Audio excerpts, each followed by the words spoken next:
역사를 두 가지로 구분한다고 들었습니다. BC와 AD. BC, 카드 이름이 아닙니다. Before Christ죠. 예수님 탄생하기 이전의 시대. AD는 아노 도미니, 라틴어인데요, 주님의 해라는 뜻이죠. 기원을 의미합니다. 예수님의 탄생하신 그 해를 의미하죠. 그래서 역사는 아무리 장구하여도 딱 구분이 되는 겁니다. 예수님께서 오시기 전과 예수님께서 오시고 난 후. 우리가 성탄절을 맞이한다는 것은 한 번의 절기로만 끝날 것이 아니고 이날을 기점으로 다시 한번 우리의 삶의 의미를 되새겨보는 것입니다. 예수님께서 이 땅에 오셔서 일어난 놀라운 변화, 또 그 변화로 인하여 오늘 우리가 살아가고 있음을 기억하는 날입니다. 그래서 저는 몇 차례 성탄 메시지를 나누었고 아마 오늘이 그 성탄의 메시지의 마지막 내용이 될 것 같습니다. 그래서 지금 이제 우리가 오늘 말씀을 통하여서 함께 나눌 것은 이것입니다.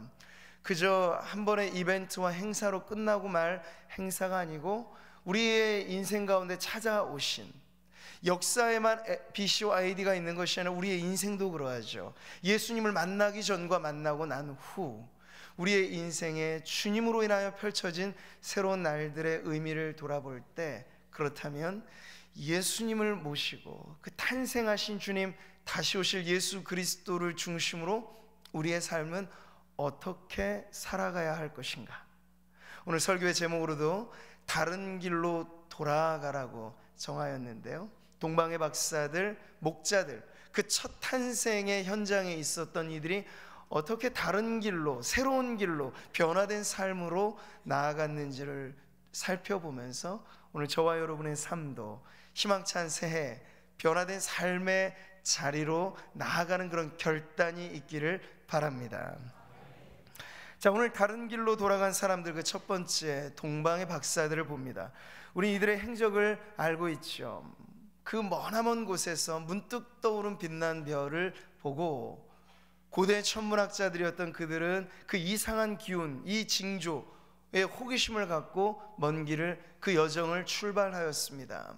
많은 이들이 그 부활을 보았겠지만 이 여정에 동참한 이들은 소수였고, 그들은 별빛의 호기심만이 아니라 하나님의 내적인 인도하심을 따라 그 별이 유대인의 왕으로 나실 이의 별이라, 그 탄생을 보여주는 징조임을 알고 그렇게 여정에 올랐던 이들이 바로 동방에서부터 온 박사들이었습니다.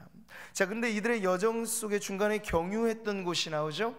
베들레헴으로 직행한 것이 아니라 예루살렘, 그것도 헤롯 궁전에 이르게 됩니다. 아마도 유대인의 왕으로 나실 이가 어쩌면 이 헤롯 궁전에서 태어난 것 아닌가 했을지도 모르겠어요. 그들에게 묻습니다. 그래서 헤롯 왕과 당시의 정치인들, 종교 지도자들과의 만남을 갖게 되죠. 자, 그들의 도움을 그래도 받긴 합니다. 그래서 옛 예언의 말씀을 들어보니 나실 이 그는 베들레헴에서 나실 것이다 하는 정보를 듣고 베들레헴으로 갑니다. 그 중간 과정에 그들을 인도했던 별의, 반짝이는 별의 인도는 잠시 중단된 것 같습니다. 성경을 보니까 그렇게 정보를 통하여 베들레헴으로 가는 그들의 앞에 다시금 그 찬란한 별이 떠올랐고, 그 별을 보며 박사들이 기뻐하고 크게 기뻐하였다라고 말합니다. 그래서 행방이 묘연했던 그 별의 출현을 통하여 다시금 정확하게 아기 예수 누이신 그 집, 그리고 모친 마리아와 요셉이 있는 그곳에 가게 되죠. 자, 그들은 오래도록 준비하였던 그 마음을 경배로 표현하고 황금, 유향, 모략의 예물을 아기 예수께 바침으로, 지금 태어난 이 아기는 보통의 사람이 아니고 만왕의 왕이요, 그리고 하나님의 신성을 지니신 분이요, 우리를 위하여 죽임당하실 하나님의 어린 양이심을 나타내는 귀한 예물을 그 앞에 바칩니다. 자, 그리고 나서 이제 이들의 행방은 다시 고국으로 돌아가야 할 타이밍에 이르게 되었는데요, 오늘 본문 12절의 말씀을 보니까 가야 할 그들의 길에서 이제는 별도 아니고 사람들의 조언도 아니고 특별하게 나타나 말씀하신 하나님의 특별 계시로서 말씀이 이들에게 임하는 것을 보게 되죠. 그들은 꿈에 헤롯에게로 돌아가지 말라, 아주 명확한 지시함을 받게 됩니다. 이런 지시가 필요했던 건 뭘까요? 그들이 만약 헤롯의 조언으로 베들레헴에 왔고 헤롯이 말했습니다. 만약 그 아기를 발견하거든 다시 돌아와서 나에게도 알려달라고. 그러나 만약 그 길로 돌아가 헤롯에게 그 정보를 주었다면 잔혹한 헤롯 왕은 당장에 아기 예수를 죽이려고 그렇게 계획을 할 것이었기 때문에 하나님께서는 특별하게 이 동방 박사들에게, 전에는 이들에게 이러한 방식으로 임하지 않으셨는데 특별한 계시의 말씀, 직접적인 말씀을 통하여서 이들의 길을 인도해 주셨습니다. 그래서 성경은 이들이 왔던 길로 돌아간 것이 아니라 다른 길로 가게 되었다고 말하고 있습니다. 우리 모든 여행이 사실은 한 번 미지의 땅을 가는 것은 어렵습니다. 하지만 가본 길을 또 가는 것은 두 번째는 쉽죠. 세 번째는 더 쉬워집니다. 그러니까 낯선 길이라고 하는 건 언제나 누구에게나 어렵기 마련입니다. 자, 그런데 이 처음 방문하였던 이 땅, 다시 고국으로 돌아가는 이 동방의 박사들이 구태여 낯설고 새로운 루트로 다른 길을 가야 했던 것은 하나님의 구체적인 지시와 말씀이 있었기 때문이죠. 자, 우리는 여기서 이들의 이 행적 가운데 아주 특별한 이 구간을 봅니다. 처음에는 특별한 별의 인도를 따라서, 그것은 추상적인 것입니다. 관측을 하면서 따라오지만 그 반경이 너무나 묘연한 것이죠.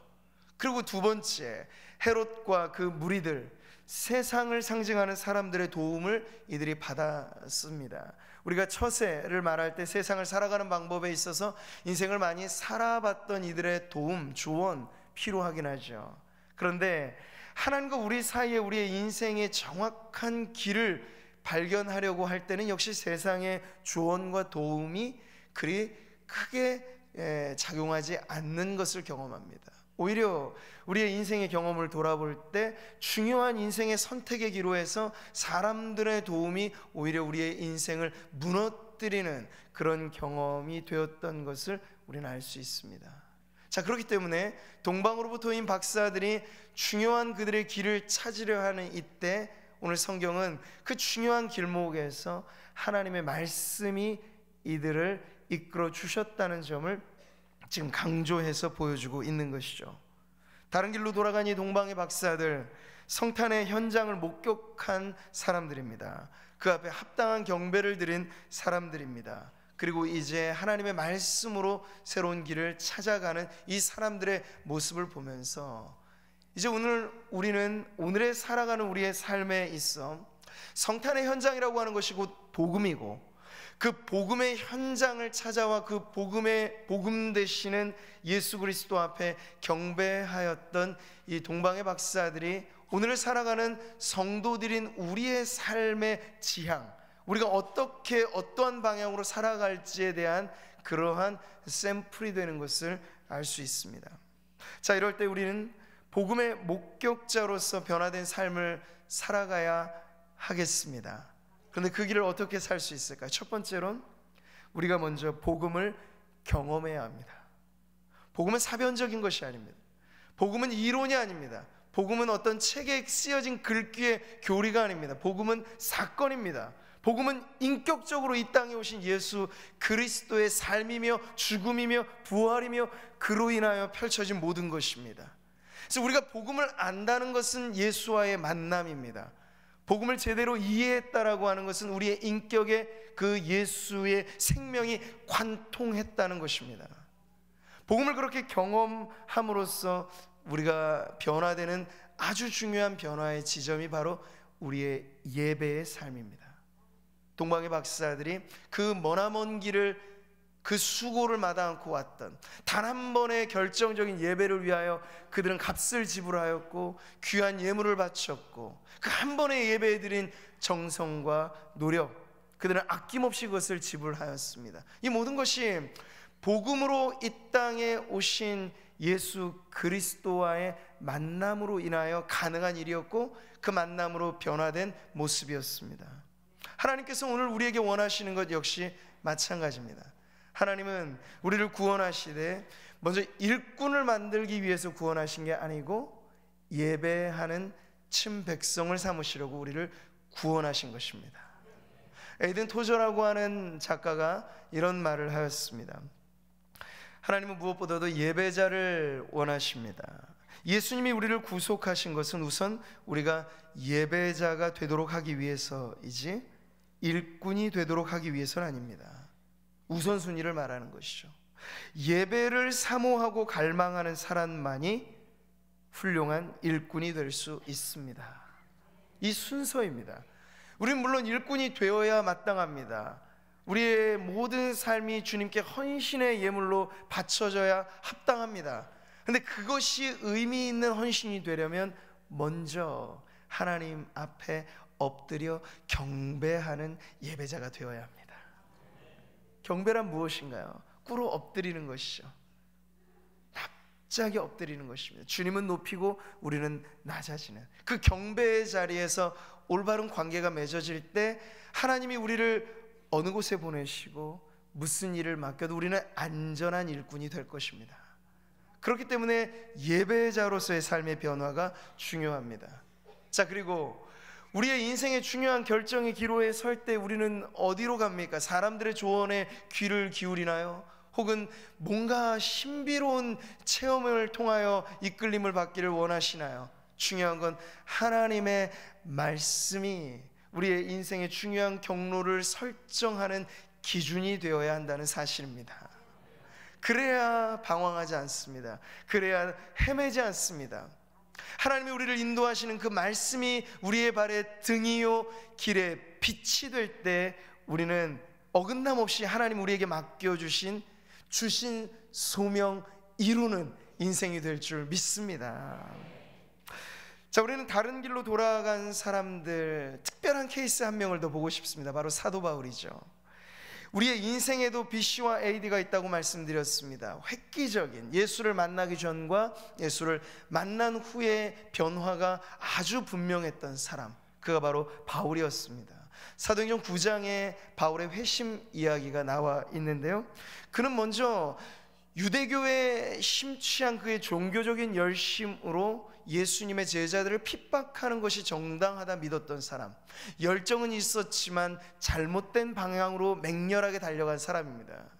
레밍이라고 하는 쥐과에 속한 때가 있어요. 여기 아주 신기하게도 이 쥐들은요, 선두에 선 인도자가 가면 거기가 낭떠러지가 되는지도 모르고 끝까지 가요. 그래서 절벽 끝에서 바다로 떨어지는 집단 몰살을 당하는 그 쥐떼를 말을 하더라고요. 그런데 인생도 이와 다르지 않습니다.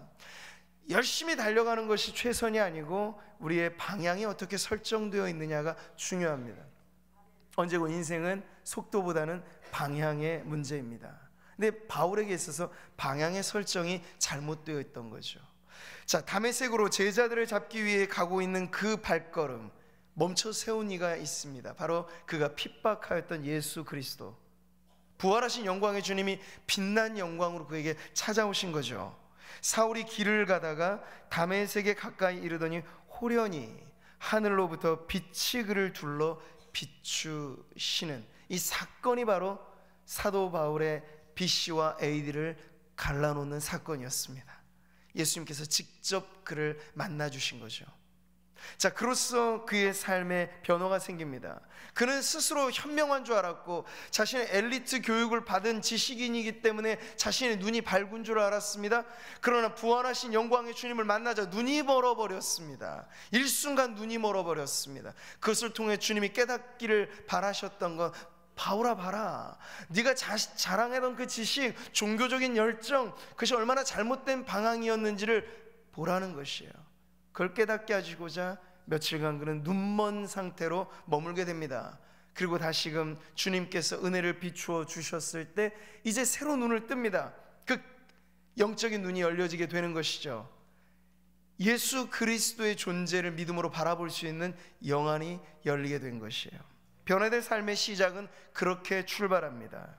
사울의 눈에서 비늘 같은 것이 벗어져 다시 보게 되었다고 말씀하죠. 그리고 그가 핍박하였던 예수의 이름으로 이제 세례를 받습니다. 그랬더니 어떤 일이 벌어지나요? 사도행전 9장 18절에서 20절로 넘어가 시간적인 경과는 너무나 짧은 그 찰나 변화가 일어났습니다. 그랬더니 바울이 인생이 다른 길로 향하게 됩니다. 예수를 핍박했던 길에서 이제는 예수를 전파하는 길로 향하게 됩니다. 즉시로 각 회당에서 예수가 하나님의 아들이심을 전파하였다고 말하고 있습니다. 경과된 시간의 길이가 너무 짧습니다. 그만큼 급격하고 제대로 된 회심을 경험하였다는 증거이죠. 예수님을 제대로 만나기만 한다면, 오늘도 우리 새가족분들이 귀한 발걸음을 해주셨는데요, 이제 교회의 회원이 되는 게 목적이 아닙니다. 우리는 예수님을 만나야 하겠습니다. 인격적으로 우리의 삶에 걸어오셔서 내가 길이다, 진리다, 생명이다, 나를 등지고 걸었던 인생이 행복이 아니고 불행이요, 등졌던 그 길에서 유턴하여서 주님을 향하여 돌아오는 그 인생의 참된 행복이 열린다는 걸 말씀하시는 그 예수님을 구주로 영접하는, 그래서 삶의 변화가 일어나게 된다면 우리 역시 즉시로 예수를 증거하는 삶의 주인공들이 될 줄 믿습니다. 여러분, 인생의 경로가 중요합니다. 빠르다고 해서 좋지 않고요, 우리가 제대로 된 목적지를 설정하고 그 가는 길로 직행하는 것이 중요하겠습니다. 열정이 아무리 중요하다 하더라도 그것이 자기 의를 쌓아놓는 열정이라면 그것은 언제고 허물어질 것입니다. 빨리 허물어지는 게 복인 줄 믿습니다. 사도 바울과 같이 자기 의를 구축하는 열정이 아니라 하나님의 의, 예수 그리스도의 영광을 위하여 바쳐지는 헌신의 불꽃이라면 그것은 우리 안에 타오르면 타오를수록 복이 되는 줄 믿습니다. 인생 경로의 제대로 된 방향 설정, 회개라고 하는 건 내가 가던 길에서 좌양좌 우양우가 아닙니다. 살짝 비틀어가는 것이 아닙니다. 정반대 방향으로 돌이키는 것이죠. 하나님을 향하여. 탕자가 아버지 집을 떠나 멀리 갔다면 그에게 회개란 아버지의 집을 기억하고 돌아오기 시작한 그때로부터 일어나는 것입니다. 사랑하는 성도 여러분, 오늘도 우리는 아버지의 집과 같은 우리 교회 안에서 예배를 드립니다. 그러나 여러분의 마음이 방황하실 수 있어요. 우리의 마음의 방향이 아버지 하나님을 향하시기를 축복합니다. 그것이 온전한 회개요, 온전한 변화의 시작입니다. 자, 그랬을 때 제대로 된 방향과 그 방향을 향한 열정이 우리의 삶에 일어나게 된다면 우리는 그 다음에는 주저없이 앞만 보고 달려가면 되겠습니다. 사도 바울의 인생 선언을 여러분 들어보세요. 내가 달려갈 길과 주 예수께 받은 사명, 곧 하나님의 은혜의 복음을 증언하는 일을 마치려 하면은 나의 생명조차 조금 더 귀한 것으로 여기지 않겠다는 것이 바울의 인생 선언이었습니다. 오늘 예배하는 이 자리, 저와 여러분의 인생 선언이 되기를 바랍니다. 우리의 생명조차 나로 나되게 하시고 우리의 생명을 고귀하고 가치 있게 하시는 그 예수 그리스도를 향하여 달려가는 힘찬 발걸음 되시기를 축복합니다. 자, 우리 마지막으로 다른 길로 돌아간 사람들로서 목자들을 봅니다. 그들 역시도 천사가 전한 복음을 통해서 예수 그리스도를 접한 사람, 아기 예수, 구유에 누인 그 아기가 표적이 될 것이다 그러면서 하늘에 영광스러운 찬송을 들려주었습니다. 하늘에는 영광이요 땅에는 평화로다. 이 복음을 천사들로부터 들었던 이들이 목자들이었습니다. 자, 근데 그들은 들은 것에서 만족하지 않았습니다. 물론 믿음은 들음에서 납니다. 그러나 그 들음으로 인하여 만들어진 그 믿음이 그 믿음의 대상을 향하여 달려가는 믿음으로 이어져야 하겠죠. 오늘 목자들은 그 모습을 보여주고 있습니다. 목자가 서로 말하되 이제 베들레헴으로 가서 주께서 우리에게 알리신 바 이루어진 일을 보자 하고 빨리 가서 마리아와 요셉과 구유에 누인 아기를 찾는 이들의 모습, 이들의 믿음이 머물러 있지 않고 움직이는 것을 봅니다. 들은 바대로 과연 그것이 사실인가 하여 달려가는 이들의 믿음, 이들의 믿음은 동적인 것입니다. 정적이지 않고. 이것이 믿음의 참된 모습이죠. 그리고 이들은 들은 그대로의 복음을 아기 예수 앞에 함께 있었던 모친 마리아와 요셉에게 전하죠. 보고 천사가 자기들에게 이 아기에 대하여 말한 것을 전했다라고 가르쳐주고 있습니다. 자, 이 목자들 예수 탄생의 복음을 듣고 그 복음의 전파자로서 이렇게 쓰임받는 이들의 모습이 흡사 사도 바울의 모습을 보는 것 같습니다.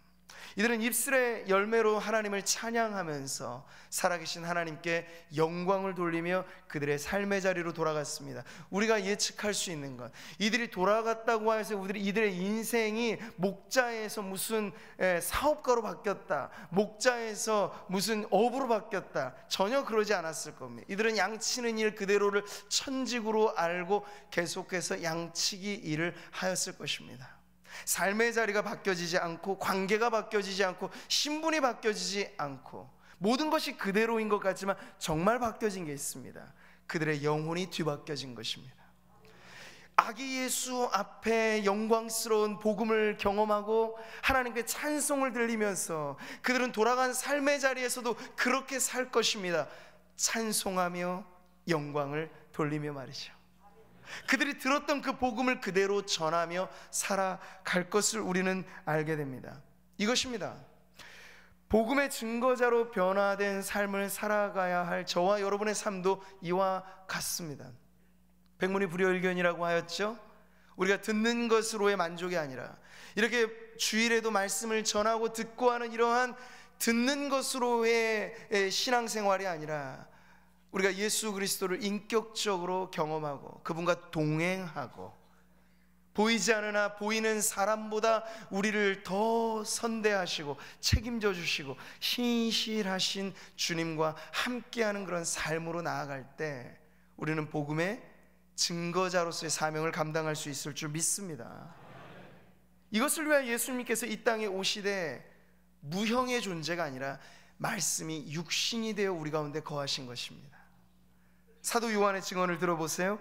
태초부터 있는 생명의 말씀에 관하여 우리가 들은 바요, 그런데 들은 것이 끝이 아니에요. 눈으로 본 바요, 자세히 보고 우리의 손으로 만진 바라. 이 생명이 나타나신 바 된지라. 이 생명의 말씀을 우리가 보았고 증언하여 너에게 전하였다고 말씀합니다. 듣고 말면 전하기까지는 큰 격차가 생깁니다.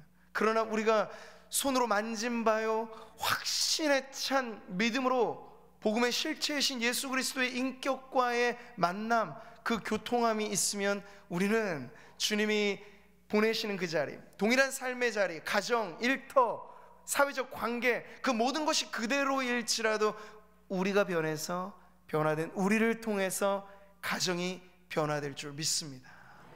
할렐루야. 믿지 않는 남편을 우리에게 맡겨주신 건 바로 믿는 아내들을 통하여 그가 예수 믿는 자리로 돌아오게끔 하시는 주님의 뜻이 있는 줄 믿습니다.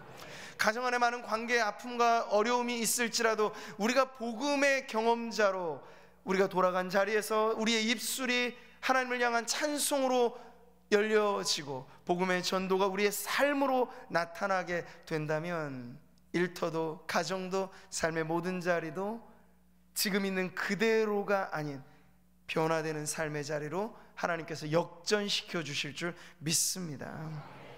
사랑하는 성도 여러분, 동일한 가정, 동일한 일터, 동일한 관계라고 하여서 안타까워하지 마시고 우리 자신이 더 깊이 복음에 물든 인생이 되어서 우리를 통하여 아브라함에게 주셨던 축복이 뭡니까? 네가 복이 되리라고 하셨습니다. 너를 축복하는 자가 축복을 받으리라고 말씀하셨습니다.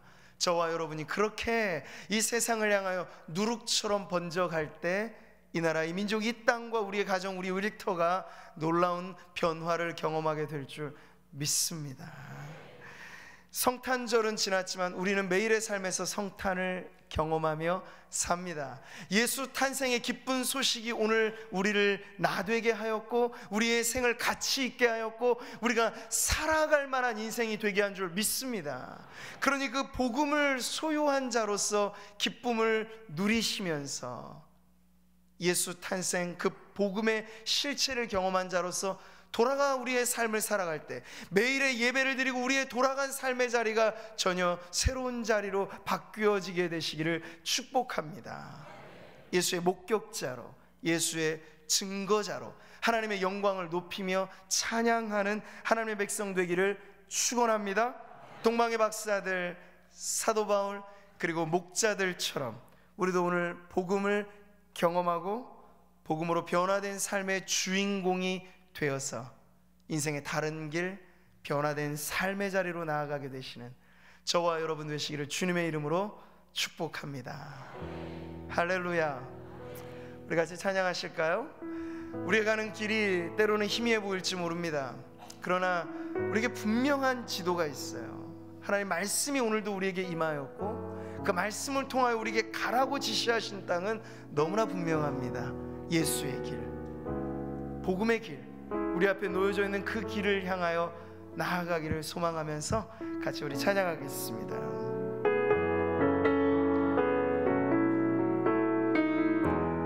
안개 속에서 주님을 보내 아무도 없을 것 같던 그곳에서 손 내미셔서 나를 붙드네 길 잃고 쓰러져 가던 그곳에서 주 말씀하시네 주 말씀하시네 내 손 잡으라고 내가 곧 길이요 진리 생명이니 나 그 길을 보내 주 예비하신 곳 다른 길로 돌아서지 않으리 예수의 길 그 좁은 길 나는 건네 주 손잡고 그 무엇도 두렵지 않네 주님 주신 약속 내게 있으니 세상의 길 그 험한 길 승리하네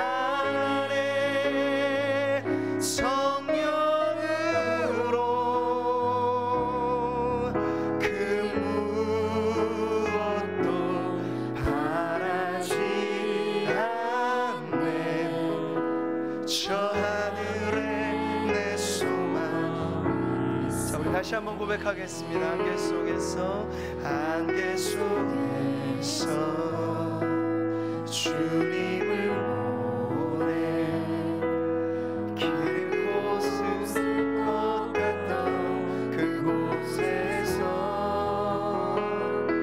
손 내미셔서 나를 붙드네 길 잃고 쓰러져 가던 그곳에서 오늘 주님이 우리에게도 말씀하십니다. 주 말씀하시네 내 손 잡으라 예수가 곧 길입니다. 길이요 진리 생명이니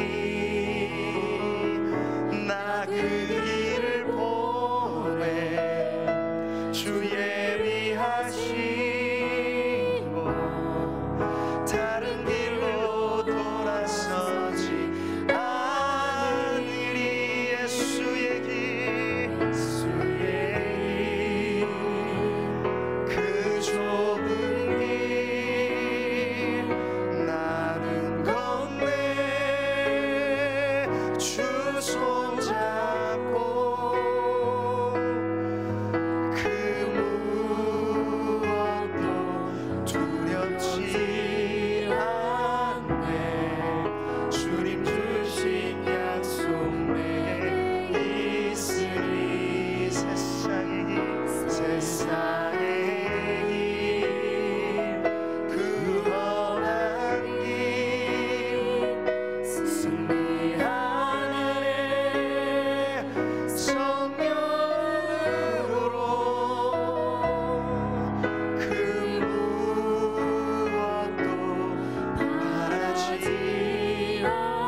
저 하늘에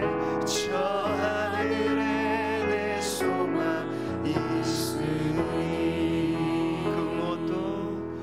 그 무엇도 바라지 않네. 저 하늘에 내 소망 있으니.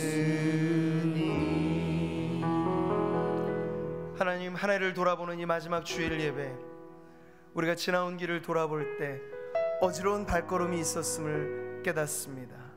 돌이켜 반성하고 회개합니다. 주님의 말씀을 따라 직행하였더라면 돌아가지 않을 길을 우리가 돌아 살았음을 용서하시고, 이제라도 하나님 복음의 빛이 우리에게 비치고 내가 곧 길이다 진리다 생명이다 말씀하신 예수의 그 길을 따라 사는 저희들 되게 하여 주시기를 원합니다. 복음으로 변화된 인생이 되게 하여 주셔서 세상과 같은 길을 가지 않고 변화된 새로운 길로, 다른 길로 걸어가는 우리 사랑하는 모든 성도들 되게 하여 주셔서 우리가 맞이하는 2019년이 희망찬 미래가 되게 하여 주옵시고, 믿음의 길이 뻗어지는 축복의 날들 되게 하여 주시옵소서. 오늘도 그렇게 소망하며 기도하는 성도들에게 새로운 결단과 변화의 축복이 넘쳐나게 해주시기를 바라오며 예수님의 이름으로 기도하옵나이다. 아멘.